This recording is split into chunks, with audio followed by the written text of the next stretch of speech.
Real estate is about freedom, choice freedom, time freedom, and money freedom, and the impact you can make with that freedom. But it doesn't come without cost. Your freedom takes work. That's why Neil Timmins brings together the tools you need to build your real estate legacy, from tips and tricks to interviews with industry titans. It's all here in one place. Real Grit. Let's get to it. Hi, I'm Neil Timmins. Welcome to the Real Grit. Hey, I'm excited here to talk to Don Ross today. Don's a retired Marine. Thanks for your service, Don. A self-taught automator. We're going to get into that. And then systems and process guy. And so he's been in the real estate business and service into the business as well for some time. Don, how you doing, man? I'm doing great, brother. How are we doing? Good, doing good. I appreciate you taking the time to connect up here. I'm excited to talk to you about the systems into the business. People, I always said, people run the systems run the business, but that requires systems to be in place of some nature. So I'm excited to talk to you about that. Just talk to me about how did you first even enter the space of real estate? Yeah. This is definitely one of those, making sure that you're consistently aware of what you want to do with your life and where that needs to go. I actually attempted to do this stuff back in 2003 and hand did letters and all other stuff for a while, and then got out of doing it, got into the military. And as I was retiring out in 2014, a buddy of mine just happened to bring up, I flew into his house. I'd interviewed for Northrop Grumman. I was about to take a job with them on the F-18 program. And he says, "Hey, my buddy is sending yellow letters out in New Jersey, and he's about to clear $1 million this year."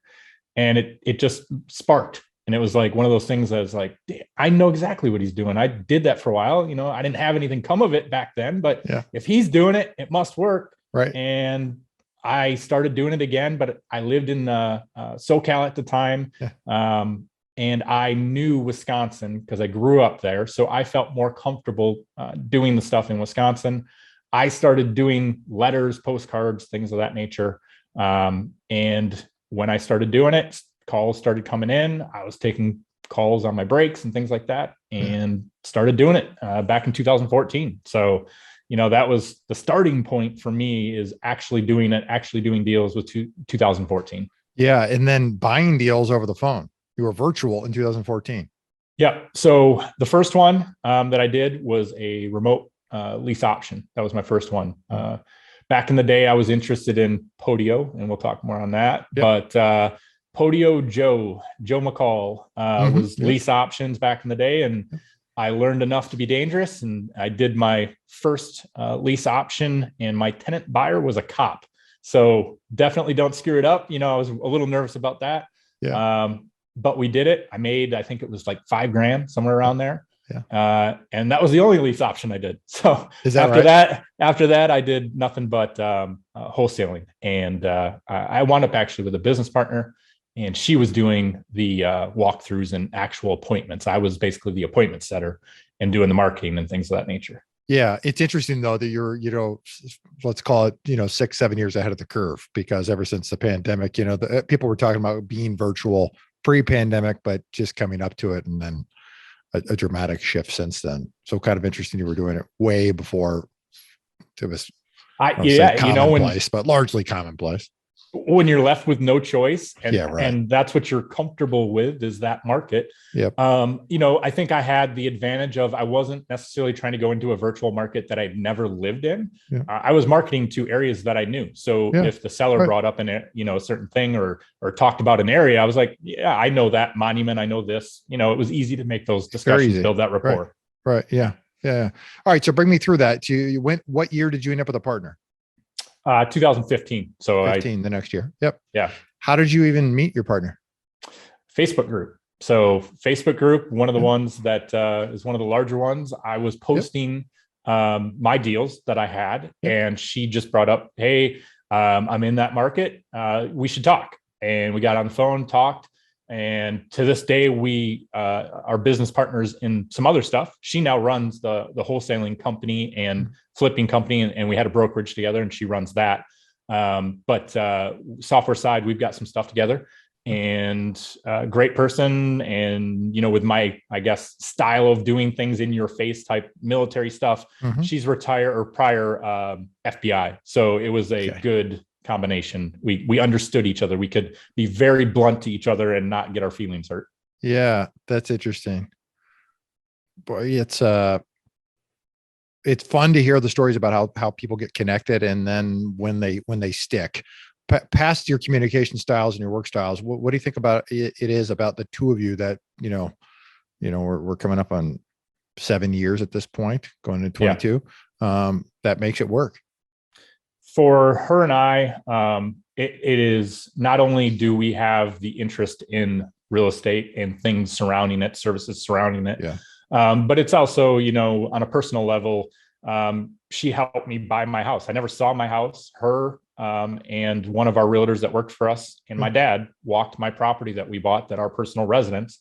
And I, was like, yep, sounds good. I trust you guys. I never saw it. We bought it through them. And we're in the midst of putting in a private gun range. She's a big gun owner. That we just have the personal stuff that we all kind of like, and it's similar. And, at this point we've had enough, I guess, business transactions. And let's be honest, with that length of period, we've had some good ones and we've had some really crappy ones where we lost money and we didn't kill each other and didn't go for, it can go bad when stuff like that happens. And we were able to handle it in a good way to where I trust her at this point and she trusts me. Yeah, no, that's terrific. All right. So you're chugging along in real estate, largely doing wholesale deals. And at some point you get super interested in Podio and automations and everything, all the services surrounding this industry. When did that transpire? So roughly at the end of 2015, 2016, we were using yellow pads of paper. She's a lawyer, so that's her thing, yellow pads of paper. And then I was using Excel, I think, at the time. And it got to a point where we just couldn't keep up with the stuff that we had coming in. We were sending anywhere between 5,000 and 10,000 pieces of postcards back then. And back then you got pretty dang good responses too. Sure. So it got to a point where we had to have systems and processes and some way of tracking those people that are calling into us. And so I started building it out. I had no coding background. So I literally went onto YouTube and for about 7 months, started researching how to code and how to do things, and just bull rushed through it. And that Marine Corps style of doing things, of not backing down, just figured it out. And so probably about 8 months into that, I had something built out. We used it. I got into a couple masterminds and started having people asking for it. And quite frankly, my style of how I typically do things and how I am with people, I refused. I said, no, I don't want to deal with customers. I don't want to deal with the support. I fought that for probably 8 months of saying no. And somebody finally talked me into, hey, you really need to try to do this. It could be really good for you. And, there's a need for it. And, I basically agreed, and they were much bigger than I. They're in the real estate industry. And I basically told them, hey, you know what? I'll agree to give it 6 months. I'll go at it for 6 months. If I absolutely hate it, I'll stop. If I seem to like it, all right, let's do it. So that's really what transpired. I started offering it to some really high level guys right out of the gate, which was actually an advantage to me. Didn't know it at that point, but most of these guys were doing $1 million plus that started using it. So they abused it, broke it, and gave really great feedback. And then after them, is when I really publicly started offering it. And Cris Chico is a good friend and had a following. And he was one of the ones that started offering it to some people in his kind of groups and things of nature. And that really started to set us in the right direction. And it's grown a lot over the last 5, 6, 7 years. Yeah. Yep. Well, for those who are not familiar with it, will you elaborate a little about the automation and about what it is? Yeah. So as investors, we're typically pulling lists, sending marketing, and in return, we're getting a response, direct response, mail marketing, whatever you're doing. And we've got it set up or connected to phone numbers through platforms like CallRail and some others. And so when those calls come in from your marketing, they come into the system. And then from that, you work a sales process. You're putting in the seller's information, the property information, and then we're connected to some providers where we can pull back things like the Google Street Image, the map, the aerial. You can walk the area. It'll pull back who bought it and when they bought it and how much. And then we do have for some states that are the disclosure states, it'll pull back some comps and some, hey, this is what sold in the area and for how much. And that works out well. And then there's the other side of things where, hey, they're not ready right now and you can't necessarily, they're not ready to move and not ready to move on. And so we've got the follow-up built into it to where you're able to put them onto a drip campaign and text messages. And in certain markets that you're allowed, it'll send ringless voicemails. And so that'll drip out every 30, 45 days for a year and a half. And, the idea is that happens, but you're also calling them, every month or two and just checking in with them. And because you're different than 98% of the other people that literally will call and talk to them once and then they disappear and never call again, right? They remember you. And so when it's time, they get a hold of you, they reach out to you. And, in our own personal business, we had where postcards were on, magnet to the refrigerator, and a year and a half later, they're calling us off of it. And the timing was right because we kept reaching out. They were ready to go. They felt like we were friends at that point, or at least good enough that they trusted us. Right. And that's really what we kind of built it around, was the simplicity of having a system. And that's my phone dropping.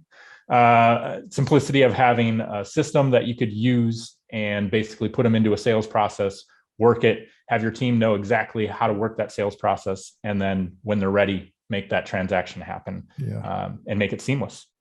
Who's it for? What size of individual investor or team? Yeah. So I would say the majority of ours are going to be either a one-man show or up to normally a team of 5. That's kind of our normal bread and butter. And so if they've got a large team, do we have users that use it? Yeah, we do. But that's not the average user. The average user across the board is 1 to 5 man team. And they're typically at least doing some wholesaling. It is really built around converting leads. So it doesn't need to be wholesaling. We've got some guys that do nothing but flips. We've got some people that are just marketing to multifamilies, and they're bringing stuff in and working it off of that. But if we're looking at who the majority is that uses our platform, most of them are going to be the wholesale flip style type people. Yeah. How has it evolved over, the last handful of years? We listen to the users on kind of what they need, what they want. The nice thing about being built on top of Podio is it does have the ability that we can kind of adjust as we go. And with our support guys that we kind of have behind the scenes, we like to do kind of a one-on-one call when they jump in with us, do a 60-minute Zoom. What is it that you do? Kind of get a little bit more information on their business. And then we can kind of tell them what we recommend as far as how to use it and some suggestions. And then if they say, hey, this section here really doesn't apply to us, are we able to hide it, delete it, remove it? Yeah, we can talk through some of that. And then if they tell us, hey, we buy and hold and we do more rentals, is there something where we can add a couple fields here where we talk about what we're renting it for, cash on cash return, things of that nature for fields? We've been able to work with them and add some of that stuff. So it's able to be adjusted slightly. We give a 90-95% solution and then assist to take it to that further portion for them. Yeah. No, makes total sense. But it seems ideal for, really for anybody who's coming from nothing, no doubt. But then also if they have used an alternative system, this is extraordinarily robust in the ability to do so many different things. Yeah. I mean, part of it is definitely, if they're getting started, obviously that's a little bit easier to turn it on and just, run. To be frank, I see it a lot when people are moving from one CRM to another, that they just dread it. They're like, oh my God, I can't believe that we've got to move all the stuff in the comments and this and that, and we've got to move all our leads over. Our team assists you with that. So that's one of the things where if you're currently in a platform, we can export and take in the data and move it in for you. So you're not having to sit there. Most, I would say, CEOs and squirrels, I'll call you, most of them lose their minds if they have to sit there and do the technical stuff like that, and they dread it. So we assist with it. Yeah. It's a fun story to hear about how this grew out of being in the trenches, if you will, and just identifying a need, creating a solution for an internal need, and then obviously it's grown to solve the need that so many of us have. Yeah, and that's part of it too, where a lot of times I see guys that want to run software companies, but they've either never been in real estate or they don't know software. They don't know both sides. Yeah. So it's nice or easier for me as kind of the owner. I'll jump on a call, and if they're like, hey, I do only pay-per-click or I do cold calling, I understand exactly what they're talking about. Right. I've been there, we've done it. And so I know how to connect it. I know what platforms and systems are out there. And so that's the other side of it. A lot of times we'll get on these calls, we'll talk to potential members or clients, and it's one of those things where we can talk business on what they're doing for marketing and things of that nature, and then what is going to best solve that problem that they're having. That's kind of a unique thing that I've seen across the board. There's not many of us in this kind of area that have done both sides. Yeah. So I'm curious, I want to go back to the real estate side, or just traditional real estate, if you will. Are you still investing? At this time, I'm not. I'm actually selling out. So I'm literally getting rid of my last rental at the end of this month down in North Carolina. I've got my last one down there. We have the contractor starting today, actually, and they are doing the refresh, typical paint, carpet, all that. And it'll be on the market at the end of the month. From what the realtor's telling me down there right now, it's lasting between 7 and 10 days, and you're under contract. And we'll do really well with that one. I bought that one in 2009. So we'll do real well with that one. And then for me personally, I got out of the wholesaling and flipping side back 2019. My partner took over on that section, and that's just what it came down to is real estate was my thing to get me to my thing. I enjoy the software more. And so at this point, if I can do the software and I'll usually spend anywhere between 1 and 4 hours a day, kind of looking at new things or creating new things, videos, whatever we're doing or need to do for some of the clients and members. But outside of that, it's gotten me to a point now where I can build cars, build hot rods, go shoot some guns, like do other things. Time freedom at the end of the day. Time freedom. Isn't that why we all got into real estate in the first place? Time and money freedom. Well, I think we tell ourselves that, but a lot of us get into the weeds and start working 80, 90 hours. And don't get me wrong, I did that. And I did that in the beginning for probably the first 3 years about. But now it's gotten me to a point where I do enjoy kind of slowing down. And that's weird for me, honestly, as a Marine, to slow down and enjoy life a little bit. Kind of feels weird, but it's good.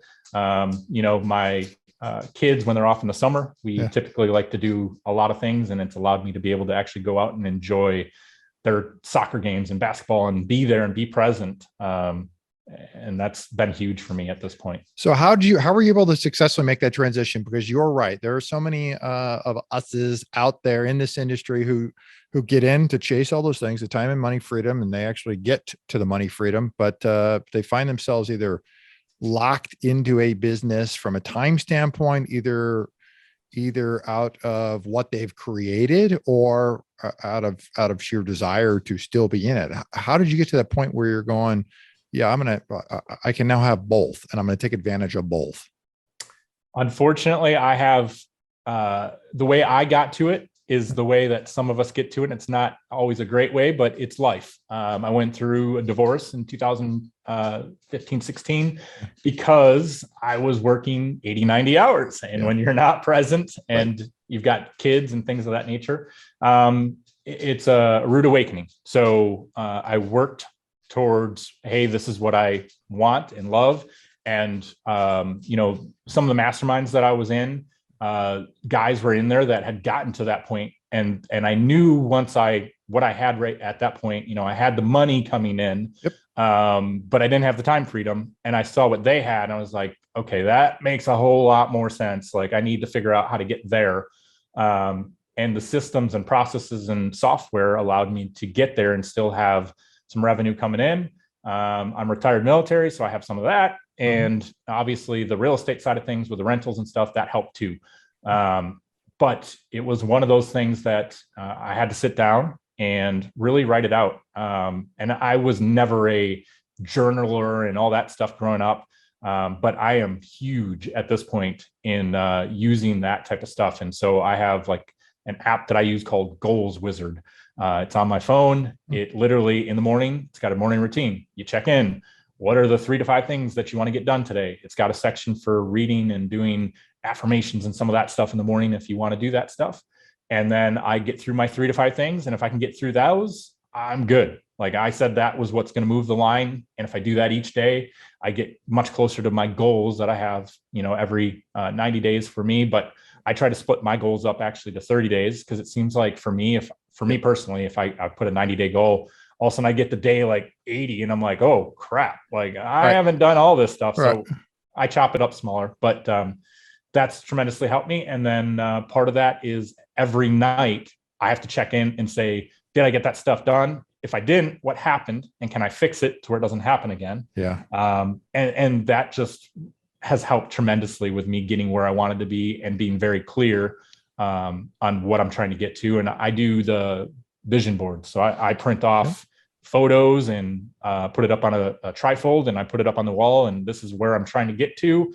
And it's right in my office area to where it's a reminder every time I come in, like that is what I'm focusing on. Because people at this point have reached out. Hey, you do the software stuff. Do you want to do this software with me? Do you want to do this real estate thing with me? And that's a good problem to have, like a lot of opportunities. Yep. But at the same time, saying no is really powerful too. Yes, and it is. It keeps your time where you said you wanted it. Every time you say yes, you say no to something else. 100%. You just, that's what happens. That's the reality of it. Yeah. You said something I found interesting. You said it was real estate ultimately was the thing to get you to the thing. It was the vehicle to get you that ultimately, even though you didn't know it early on, right? That got you to this point of not just a business, but then a business coupled with a lifestyle and that freedom, that time freedom associated with it. And I think that's important for the audience's sake, that sometimes, whatever it is that you're doing may not be the thing. It may be the thing to get you to the thing. The nice thing about real estate is it's got a high dollar value to it. Mm-hmm. And so that money definitely allows you to experience some things. And then when you experience those things, it potentially buys your time back. And that's really what it did for me. And there's obviously other avenues that you can get to, but real estate is not, in my opinion, it is not simple, but it is easy. You just have to be able to power through and learn some learning lessons first, and then it'll open some of those doors and allow that potential. Yeah. When somebody's going through a tough time, and maybe when you have, and you got a military background, so obviously you're a tough dude. I mean, how do you muscle through that? It has to be,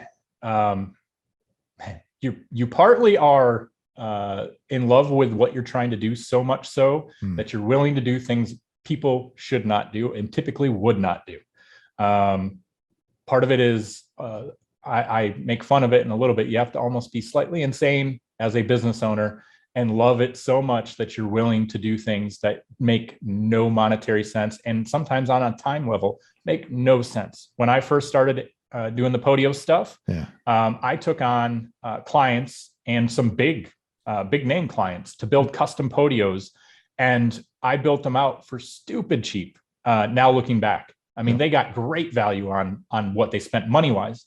However, I learned a lot of cool things because of that and was able to take those learning lessons in. So although I did not make a ton of money on the situation, the lessons that I learned and the education that I learned was something that I took further with me and was invaluable. Some of that is, I'll liken that to reading books, right? You may not apply it today, but the day may come where you find yourself applying whatever it is that you read years ago. And you're like, oh, I'm thankful I spent the time, energy, effort to do that. I'm a big guy on Audible. I love Audible, and I've gone through, and if I could say one author's name for me personally, Mike Michalowicz, anything that he has on the systems, processes, and automation books that he has out there, and he's got Profit First and some others that are around that, and Clockwork and some others. but just been huge for me. And a bunch of them I've listened to 4 or 5 times because at the moment I got a little bit out of it. And then when I listened to it the next time, I was at a different place in my life and I got something different out of it. Correct. So it's been a big thing for me to do that. Hey, knowing what you know now, what would you have done differently when you got in the business? I being the way that I am, I'm not a big people person. And that actually was a negative thing for me. So I didn't network a lot starting out of the gate.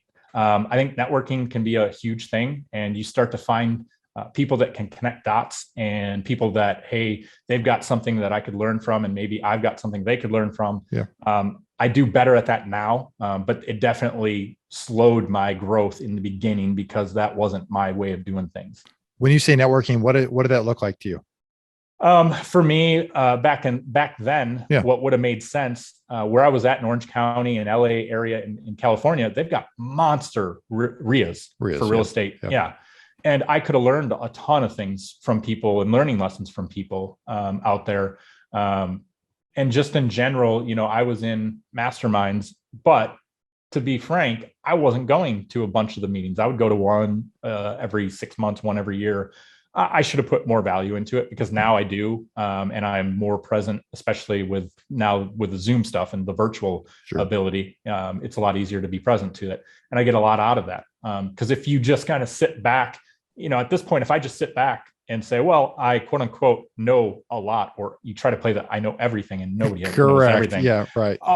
Things change. And all of a sudden you come into it after not hearing or being around people for 6 months, and you're like, you hear people talking about this software or some other thing and some different list, and you're like, wait, what is that? Like you start to lose it a little bit. So you've got to be present. You got to be in those networks and hearing the changes and things that are happening. And it happens every day, and you got to adjust.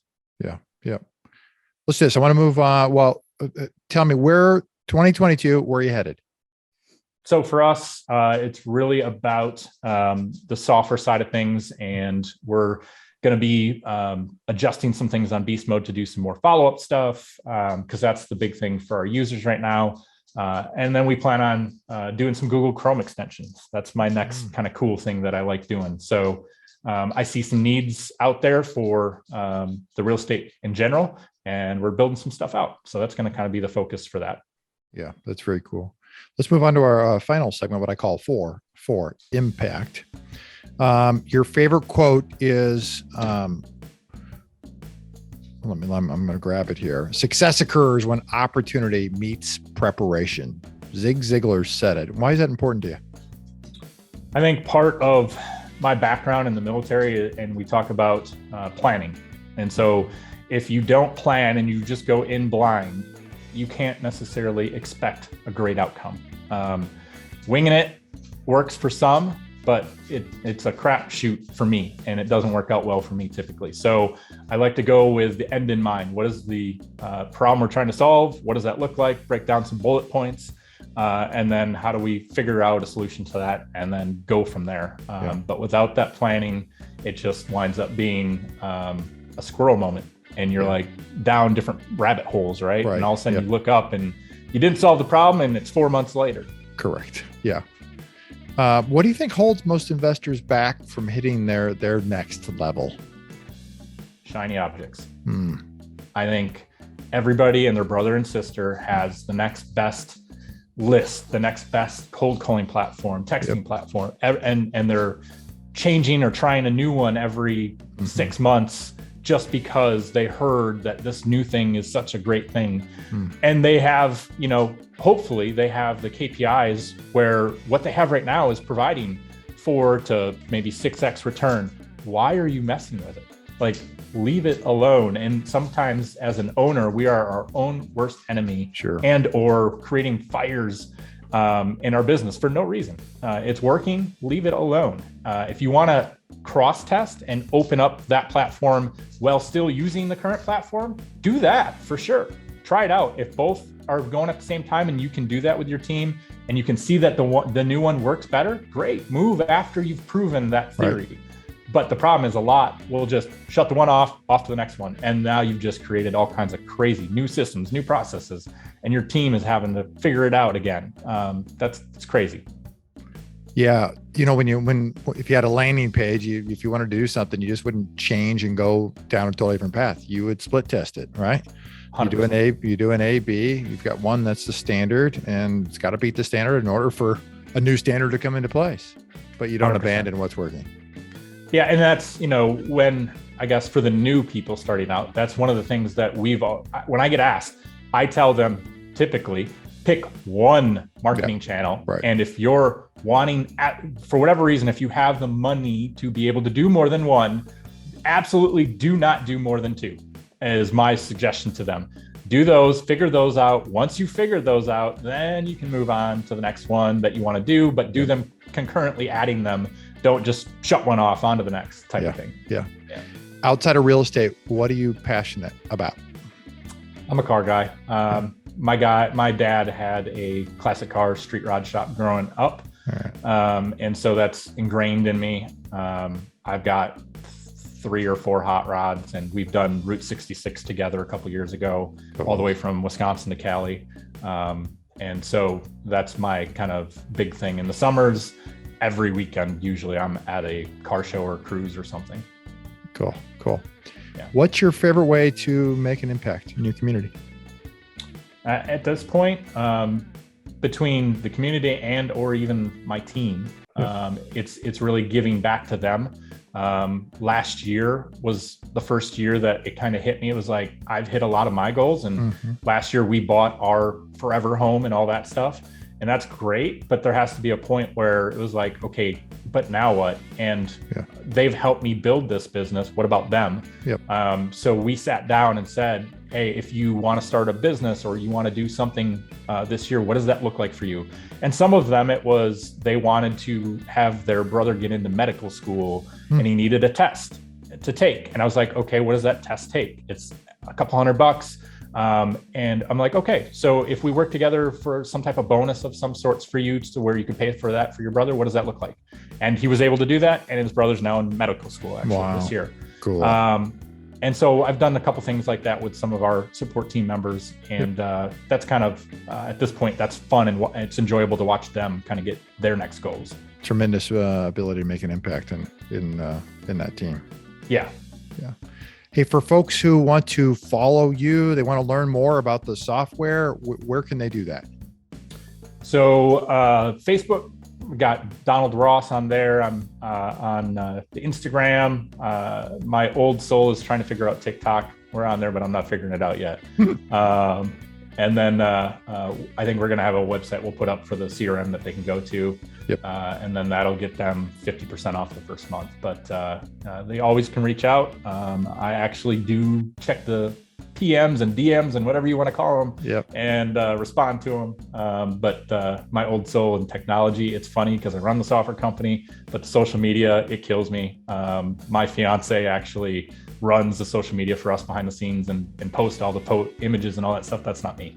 So, it's fun, but if they want to reach out, for sure, I'm available. Sounds great. We'll make sure we get all the links dropped in the show notes here. Don, I really appreciate you taking the time to connect up here. It's a fun story to talk about, where you were, how you got into the industry, and then the vehicle that actually ultimately got you to the thing, and a tremendous place you're at now, and how you're helping folks through the software improve their businesses and really turn into a business because it automates it.